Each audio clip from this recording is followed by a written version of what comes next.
Hello, hello, bonsoir à tous. C'est le live du jour. J'espère que vous allez bien.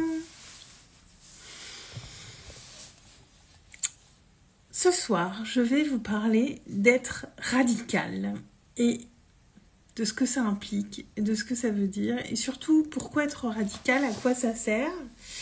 Et puis je vous inviterai comme toujours à réfléchir, à voir, vous, s'il y a des endroits où ça pourrait être bien pour vous que vous soyez plus radical. Je m'explique, je rentre dans le vif du sujet. Je vous laisserai arriver au fil de l'eau sur ce live. Et pour la team replay, n'hésitez pas à commenter, partager et à venir me voir en privé pour échanger. Je suis en train de vider mon appartement, de vendre beaucoup de mes affaires. Pas tout, mais presque. Et j'ai un mois pour faire ça. Oui, parce que j'ai commencé un petit peu jusque-là, mais tranquillement. Et là, je vois les jours passer. Et je me dis, il faut vraiment que je m'y mette. Pour ceux qui n'ont pas suivi, le 19 mars, je rends mon appartement et je pars pour une vie nomade. Et je vais me laisser porter par les événements.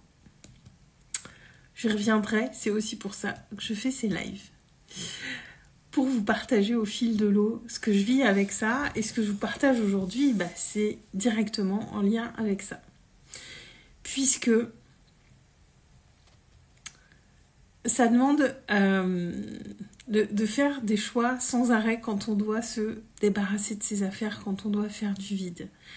Il y a les choses que je sais que je veux impérativement garder et qui seront avec moi tout le temps. Il y a ces choses que j'ai envie de garder mais qui ne seront pas forcément avec moi tout le temps. Mais en même temps, je ne vais pas avoir énormément de stockage. Je vais laisser quelques affaires par-ci, par-là. Donc, j'ai besoin d'être drastique dans les choix que je fais. Et il y a toutes ces choses que je ne vais pas garder. Il y a des choses que je vais donner. Il y a beaucoup de choses que je vais vendre. Et quand on fait du vide, il y a vraiment ce côté choix drastique. Et ces choix drastiques impliquent de prendre des décisions. Mais notre cerveau humain, il a une limite dans les décisions qu'il prend. C'est ce qu'on appelle la saturation. Quand on arrive en fin de journée, qu'on est saturé, c'est parce qu'on a eu beaucoup réfléchi à beaucoup de choses, beaucoup pensé et potentiellement pris beaucoup de décisions. Et il y a comme un nombre limite de décisions qu'on peut prendre dans une journée. Bien sûr, ça dépend des enjeux, évidemment. Toujours replacer un contexte. Donc là, à chaque fois que je prends une décision sur je garde ou je garde pas, pris une chose après l'autre, l'enjeu est assez minime. Sur l'ensemble, il y a quand même un enjeu pour moi, même si je suis pas en train de jouer ma vie. Et faire ce vide me prend du temps aussi, me prend pas mal de temps. J'ai aussi tout mon travail courant à assurer. J'ai mes rendez-vous clientes à honorer. J'ai plein de nouvelles choses que je veux lancer. Ces lives me permettent de gagner du temps sur la création de contenu. Si je les ai pas relancés pour ça au départ, j'avais oublié le bon côté de faire des lives et ça m'enlève paradoxalement une charge mentale parce que pour vous qui me suivez, vous vous dites peut-être que faire ces lives prend du temps et que c'est du temps de préparation, etc. etc. En réalité, très concrètement, je fais une petite parenthèse. Très concrètement, j'ai pensé au sujet du live en marchant. J'ai eu 2-3 idées qui me sont venues en marchant. Je suis arrivée, j'ai posé quelques idées sur le papier. J'ai fait 2-3 bricoles et j'ai dit c'est maintenant je me connecte en live et ça va me prendre le temps de ce live, le temps d'écrire une légende et ensuite je pourrai passer à autre chose. En réalité, créer du contenu, créer des réels, créer des carousels, créer des posts peut, pas toujours, mais souvent quand même me prendre beaucoup plus de temps que le temps de ces lives. Pourtant, dans mes lives, je prends mon temps. Parenthèse fermée, je n'avais pas décidé ça pour ça au départ, mais c'est un bénéfice secondaire au fait de faire des lives. Et donc, faire ce vide me prend du temps, forcément. Et en plus du reste, c'est du temps que je prends sur mes temps où je ne fais rien habituellement, où je tronque sur d'autres choses. Il y a des endroits où j'avance moins vite que ce que je voudrais, mais il faut faire des choix. Et justement, c'est à ça que je veux venir en vous parlant d'être radicale. J'aurais pu mettre un E, parce que je suis une fille, j'aurais pu l'accorder. Je l'accorderai dans la légende. Et tout ça pour vous dire que je n'ai pas de temps pour tout ce qui peut me parasiter. Déjà, en temps normal, je suis extrêmement vigilante sur ce qui peut me parasiter. Exemple, je regarde plus la télé depuis plusieurs années. Je ne suis pas les informations. Je ne m'expose pas à tout ce qui pourrait me plomber mon ambiance, me plomber le moral. Je ne m'expose pas à toutes ces choses où j'ai du contrôle et qui pourraient impacter mon moral, mon énergie, mon mindset. Je ne m'expose pas à tout ça volontairement. Je suis extrêmement vigilante là-dessus, sur toutes ces choses auxquelles je m'expose et qui pourraient me parasiter. C'est une règle de vie qui est acquise depuis très longtemps. Et là, de me délester de beaucoup de choses, comme je vous dis, tout ça me prend du temps. Et j'ai encore moins de temps pour des choses qui pourraient me parasiter. Et je vois ces endroits où il y avait encore des choses qui me parasitaient. Je vais vous donner un exemple tout simple. Comme nous tous sur les réseaux, alors un peu moins par période, c'est un peu plus calme en ce moment, je dirais qu'il y a des périodes, mais comme nous tous qui œuvrons sur les réseaux, je me fais prospecter par des gens qui ne prennent même pas la peine de venir voir mon contenu, qui ne prennent pas la peine de voir qui je suis, alors que voilà, avec mon contenu, j'ai envie de dire que je suis un livre ouvert, et qui viennent me voir en me disant « Coucou Aurélie, est-ce que ça fait longtemps que tu fais ça? S'il vous plaît, trouvez d'autres accroches. On se fait chier, on vous voit venir à 10 km, soit dit en passant. » Et avant, soit je lisais et je réagissais pas,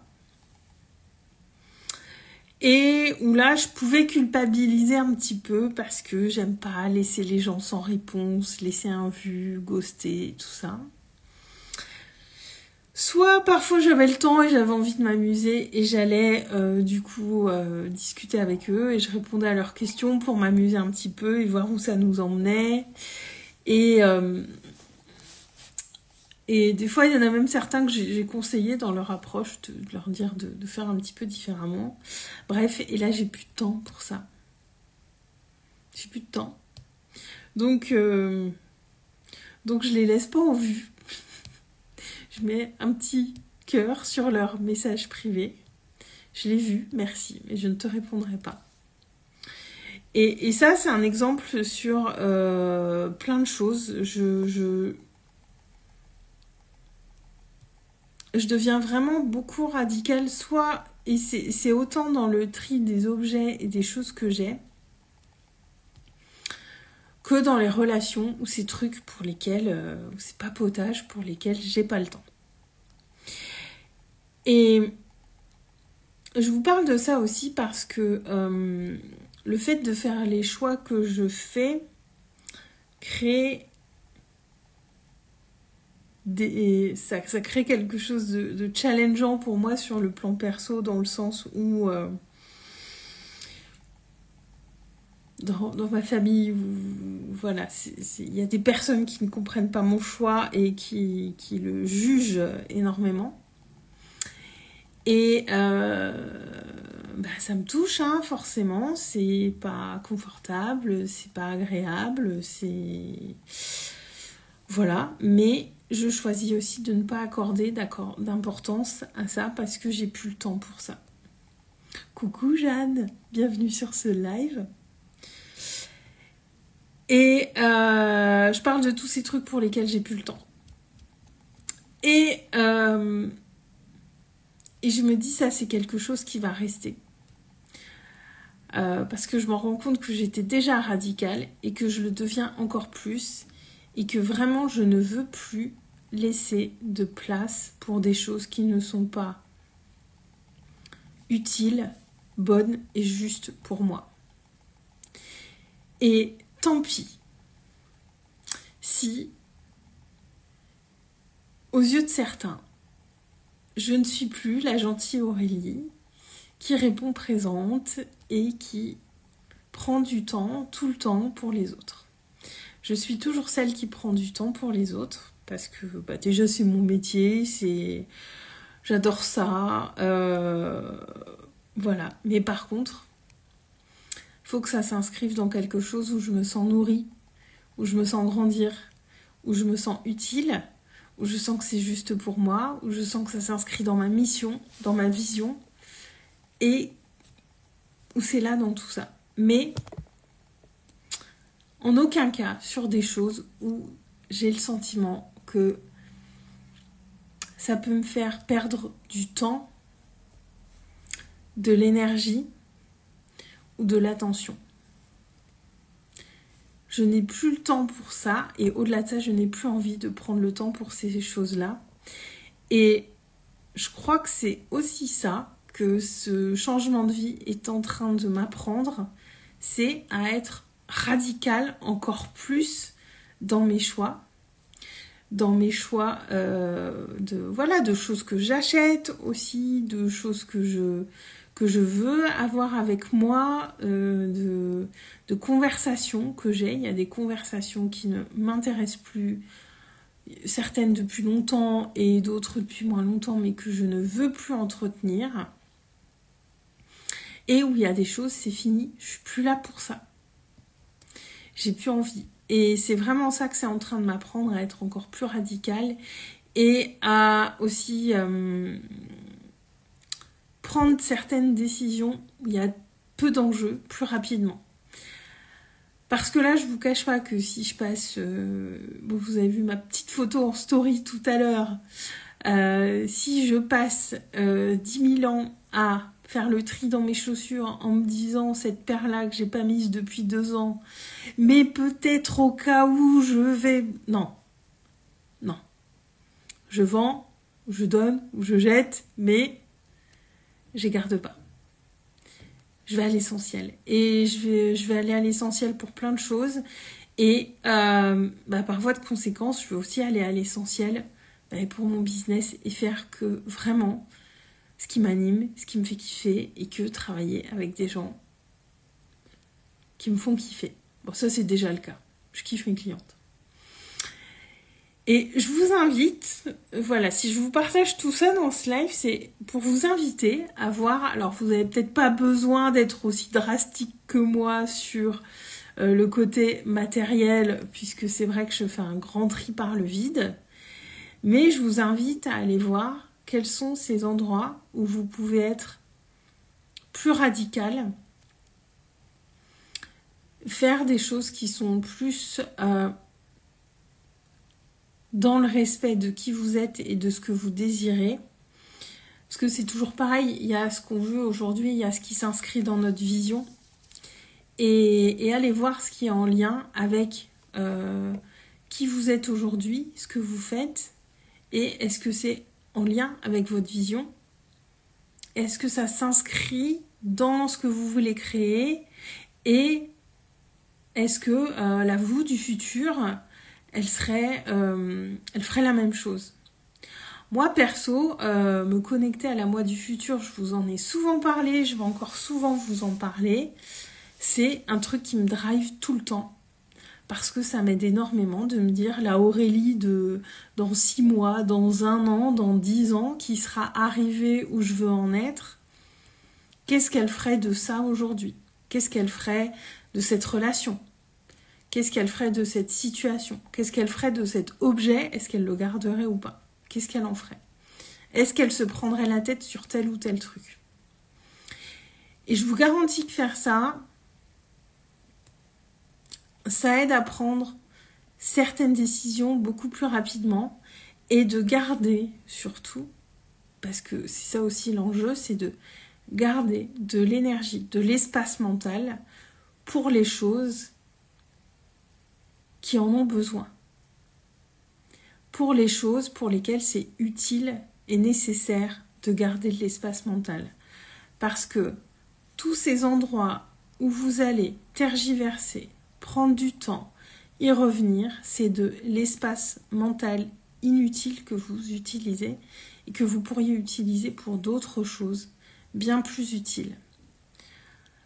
Notre cerveau, notre corps humain est une machine incroyablement extraordinaire, mais qui a aussi ses limites. Donc ne vous imposez pas des décisions qui prennent du temps et de l'espace mental quand c'est pas nécessaire. Pensez à ça. On a une quantité limite de décisions qu'on peut prendre dans une journée, dans une semaine, etc. Ça s'appelle de la surcharge décisionnelle. Et c'est bien réel. Et dans la situation que je vis actuellement, je ne peux pas me permettre. Et ça me ramène vraiment, et c'est intéressant parce que je me dis que dans les prochaines semaines, je vais vivre plein de choses qui vont me permettre de conscientiser avec encore plus de finesse et certaines choses et de les mettre en pratique surtout, parce que c'est ça l'intérêt. Et là, il y a ce côté, je deviens radicale. Il y a des trucs, j'ai plus le temps et j'ai pas envie de prendre le temps. Et je sais que si j'ai plus le temps pour ça aujourd'hui, c'est que c'est pas important, donc je le prendrai plus à l'avenir. Et tant pis, si ça plaît pas et si ça fait pas plaisir. Parce que pour moi, pour la moi du futur, pour la vie que je veux créer, pour les projets que je veux réaliser, pour mes clientes d'aujourd'hui et celles de demain, je me rends ce service d'être radicale dans mes choix. Je vais m'arrêter ici pour cette thématique aujourd'hui. Vous êtes nombreux à être passés là, j'espère que ce live vous aura inspiré. Et puis dites-moi sur quoi du coup vous avez envie d'être plus radical et où vous vous dites que ce serait peut-être pas mal d'être plus radical pour vous. Quels sont ces endroits où vous avez envie de l'être? Et vraiment posez-vous cette question très sérieusement, parce que ce que vous choisissez aujourd'hui va déterminer ce qui va se passer demain. Et c'est ça aussi, changer ses pensées, parce qu'on a quand même 95-99% de nos pensées qui sont les mêmes que la veille. Donc reprenons le pouvoir sur nos pensées, sur ces choses qu'on entretient et qu'on ne veut plus entretenir. Voilà pour aujourd'hui. Je vous souhaite une très belle soirée à tous.